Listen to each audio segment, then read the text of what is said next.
I'm Dave Dameshek, and this is your Reality Shek. Wait a second. I thought you guys hated polls and rankings. After the last few months, I kind of get it. But for the record, I was fine with leaving college football's New Year's Day as one of the 3 or so best days on the sports calendar.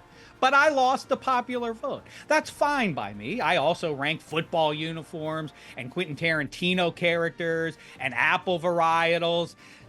You know, the Honeycrisp is having a delicious 2024, but beware, here comes the envy and the gala and the pink lady not too far, but I got distracted. Anywho, football polls.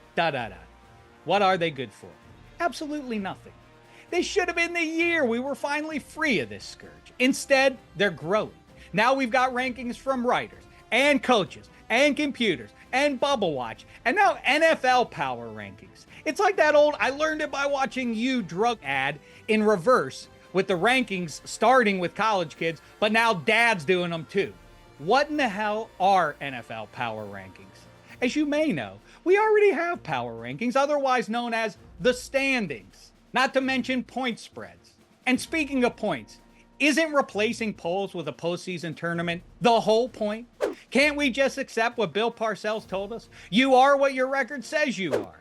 And then there's college football polls, which are also now at best redundant with the actual records. And at their worst, the polls serve to validate a voter's own opinion from back in August. And why are we polling people who may or more likely may not have even watched the teams they're ranking? In any election, we're always told the voter votes for his or her own self-interest. What serves a sports writer's interest more than being right?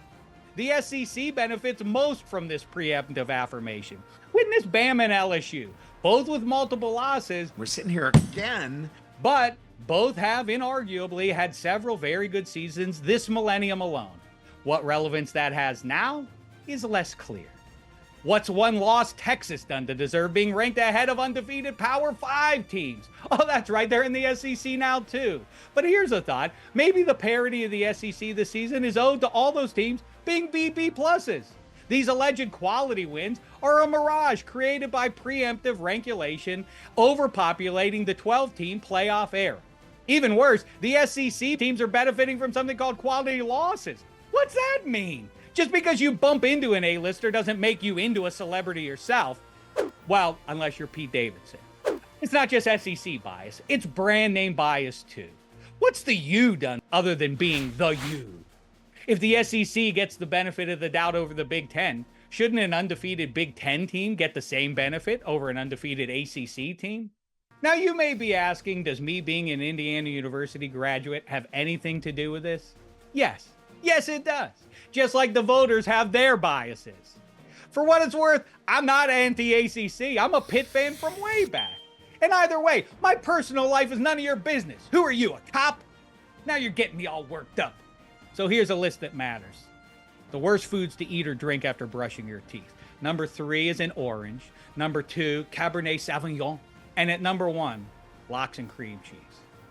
Now back to the inessential football polls, where any SEC loss is written off as proof of the conference's overall enduring greatness, whereas an Indiana University loss affirms their whole season's just been a sugary fraud.